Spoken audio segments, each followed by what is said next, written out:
Good afternoon. Welcome to Ripples Rising, empowering voices creating waves of change. Today, I'm really glad to have Shannon Dion with me. She is a resident in Plano, Carrollton, Texas area, North Texas area, and she has a story for us. I met Shannon only about 3 years ago. Um, Kind of a weird circumstance, but on that fateful weekend that we met, actually, and we'll circle back to that near the end. So I'd just like to introduce Shannon. She's a strong advocate for people in independent living homes, nursing homes, and she's got a story for us. Welcome, Shannon. Thank you, Jackie. Good to be with you. So I met Shannon because actually I found her on LinkedIn, and the weekend that we met was the same, just a day or two earlier, that the murderer of her mother and others had been murdered in prison. Yeah. So Yeah, how's that for an opening line? And that was that's about like a movie, how the ending becomes the beginning. There you go. very well put. Okay. Yeah, so Jackie reached out to me and was in the area from Arkansas visiting us in the DFW area. And as we all know, Jackie is persistent and tenacious. And this was going to be a time that we were going to meet. And it was a moment that I was still reeling with raw emotion. As she said, just a few days before we met for coffee, we had gotten the word that the evil man, I'll mention his name once, Billy Shamirmir, had been murdered by his cellmate in prison, which meant the evil man that had taken the lives of over 22, but we know so many more victims in Dallas, was no longer breathing on the face of this earth. And it was a justice that we could accept, but it was raw emotion because it once again took us to a level of evil that none of us normal people could possibly comprehend. But so thankful that Jackie reached out because it's been the beginning of a wonderful, fabulous partnership in Texas and Arkansas of recognizing the vulnerabilities of our seniors and what do we need to do to take care of them and also me as the tail end of the baby boomer generation. The inadequacies, the vulnerabilities are something that my children, my daughters, don't want to have to protect me from. Yes.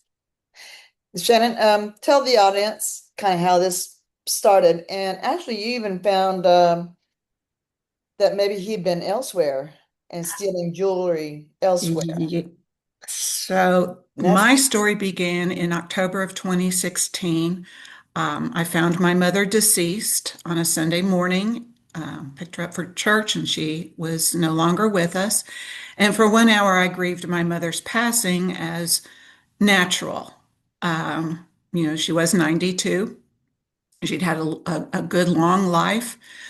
But when the funeral home came for her body, that was when we detected that jewelry that she would have been wearing was missing. And a search of her apartment confirmed that not just the jewelry that should have been on her body was missing, um, jewelry from her dresser drawer and cash from her purse had been taken as well. So now we have an unattended death with a robbery.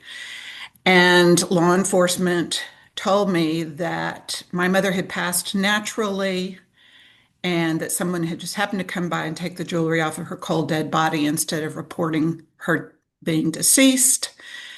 And that was what I had to live with. Even though I did some research, I found that my mother was the fourth unattended death with a robbery at this independent living property, the Tradition Preston Wood in North Dallas.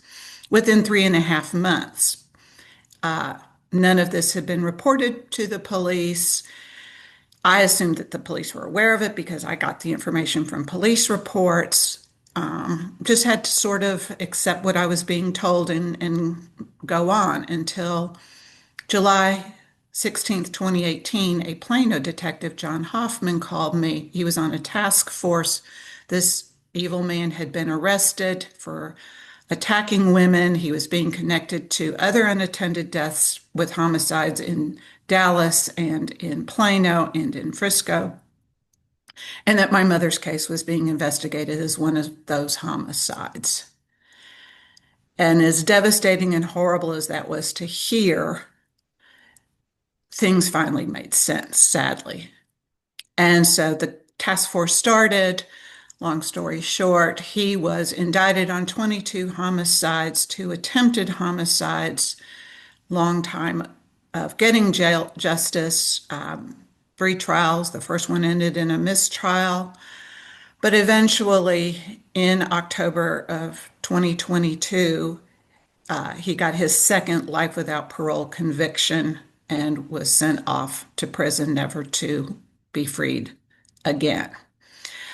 We have since learned that law enforcement believes that there were likely up to 75 victims.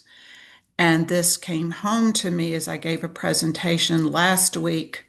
A young man came up to me. His grandmother had been in a nursing home in central DFW area, Keller, Texas, back between 2010 and 2012. The family reported that rings had been removed from her fingers. There was evidence of lotion, something on her fingers to ease the removal of those rings. And guess who had been working at this property during that time period? Mm. That man. And And so the family, when the story broke, they were just relieved that his grandmother hadn't been smothered like all of our loved ones. how, So how do you think he removed the rings? Was she in memory care? I mean, she how? was in nursing home. She was, their levels independent, which all of our loved ones were in assisted living and then nursing home. And she was in nursing home care. So it just goes on that we'll never know the full story, the depth of this evil person's reach. Wow. Okay. Um, Shannon's mother was one of, as she mentioned, 22 that were murdered within a 2-year time frame of 2016 to 2018. And the coroner was writing by natural causes, death by natural causes, which was not the case. So, and actually, that he had been picked up once for solicitation. What? He's detained and He correct. In 2016, June of 2016, he had been picked up at Edgemere, one of the properties, for trespassing. He had already committed 3 murders there. Uh, and he was arrested for trespassing, and he never returned to that property. Unlike where my mother lived, she was the 8th victim in 3.5 months. They knew they had a trespasser. They let him just continue to walk into this property. And despite my putting concerns out in March of 2017, nothing changed. And he returned to this property and took his 9th victim in December of 2017. So there was negligence at these properties permitting this man to come back and okay. just stalk prey. And he was professionally dressed. Actually, Shannon, did he have maybe like was it a home care shirt on or something, or scrubs or what? He is on camera wearing 3 different types of attire. One would be scrubs. One was a polo shirt with the name of a home care property that he did not work for, and dress slacks. And then frequently wearing like a blue button-down Oxford shirt, gray slacks, and carrying a briefcase, often acting as if he was talking on his phone, just very professionally at all times. And then this always happened during the day, didn't it? Yeah. So in my mother's case, he entered the property on a Saturday at 10 a.m., wandered around in the Oxford shirt and gray slacks for 3 hours, stalking a victim, found my mother in the dining room, and then proceeded to her apartment and at 1 p.m. in the afternoon and was there for an hour and then exited and immediately went to the Cash for Gold property where he sold the majority of the jewelry. But yeah, and then we have him on camera 2 weeks later entering through that same garage door access. Wow, wow. The only reason, and of course, correct me, that he finally was captured is that he smothered one woman and her friends came knocking on her door and she didn't answer. They called EMS. They showed up. Her pacemaker was still ticking. So they got her resuscitated. She started talking immediately about this person and what he looked like and that he had blue latex gloves on and told her he just kept knocking on the door, knocking, knocking. He might have said maintenance, and then told her to lay down and smothered her. And that's that happened. And then he still murdered an Asian woman after that. Correct. Yes. Correct. So Mary Bartell is the true heroine of the story. She is the survivor in Plano. She started telling the police about this man coming in and putting a pillow over her, trying to smother her to death.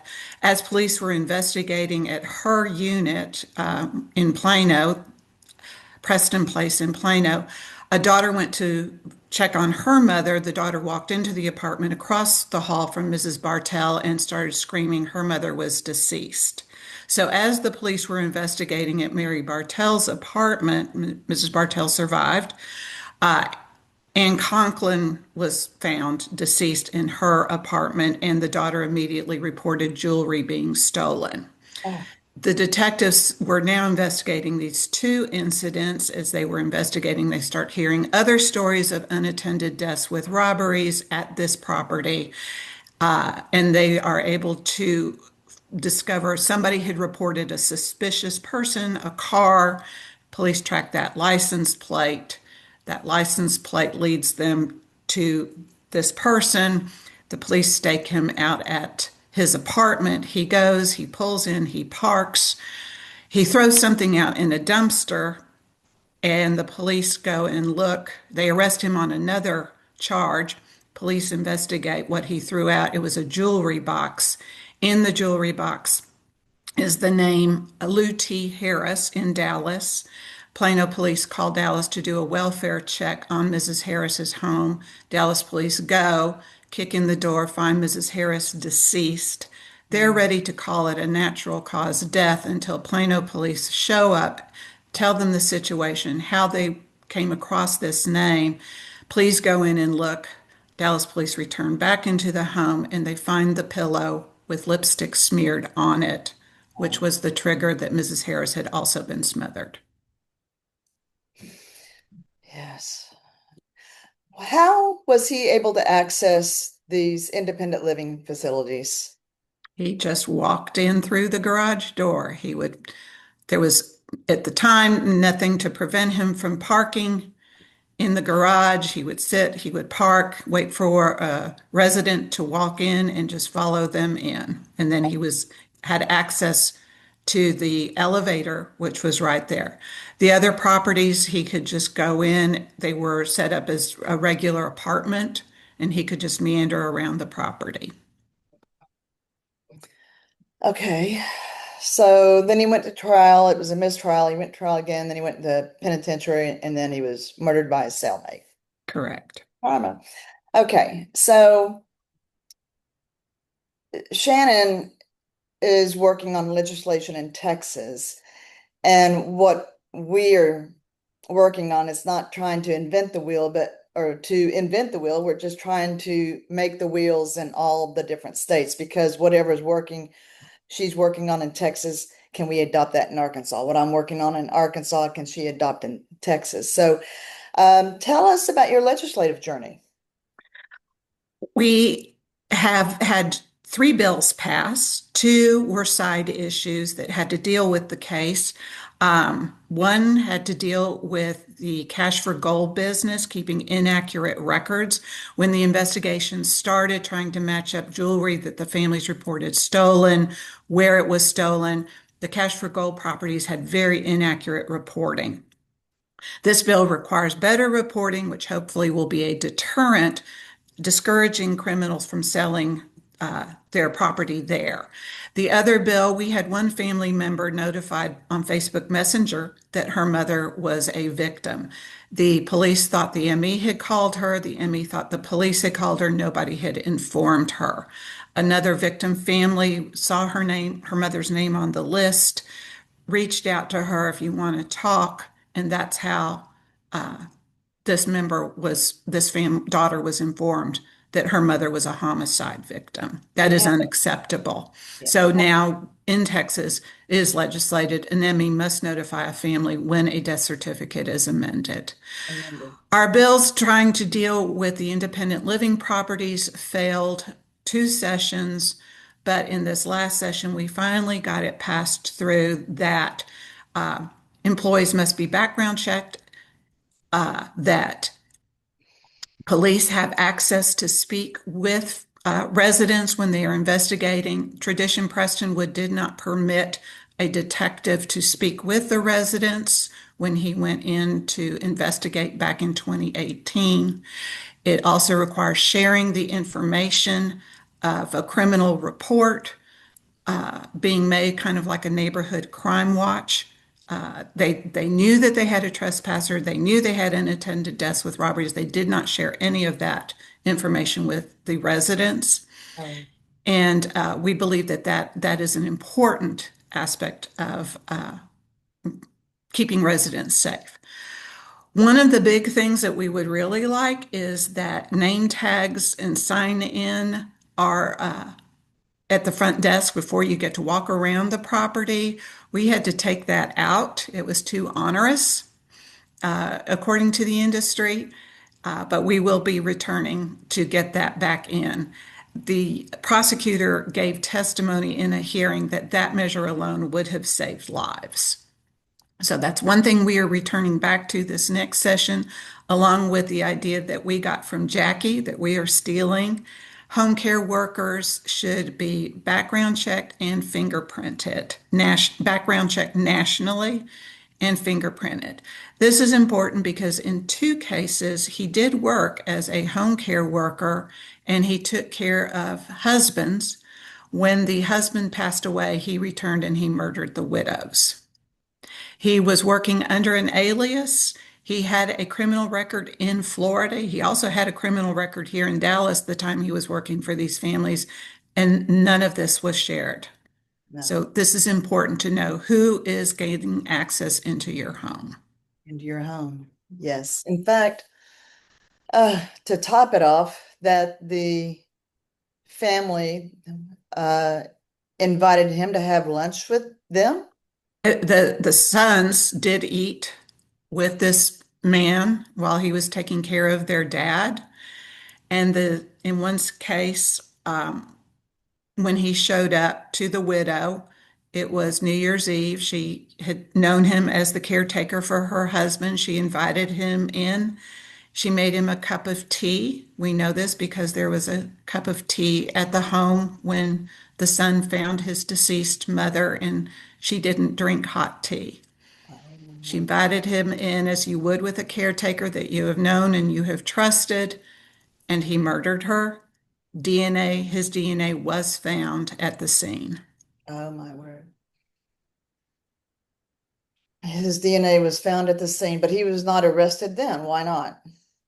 At that time, it was that she had just passed naturally. This was in December of 2017 before he had been arrested. They didn't recognize to look at the blood on her glasses. They just assumed it was her blood.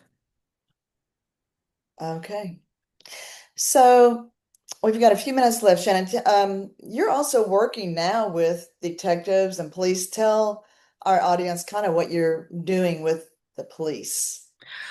One of the great opportunities is I am able to almost monthly participate in training for police chiefs in Texas, as everybody else has to get continuing education hours.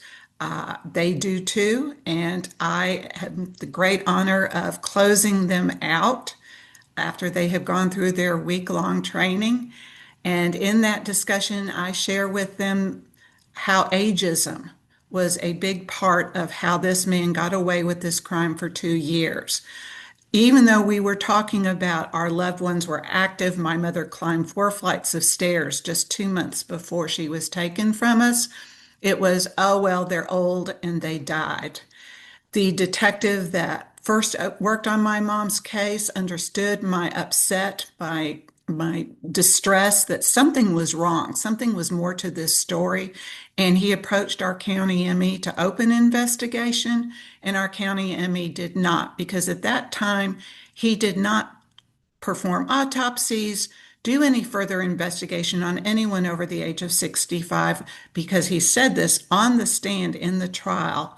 His office would be overloaded with work. So, yes, these officers, these chiefs are very, very receptive to hearing that the older population is going to represent 20% of the population by 2030.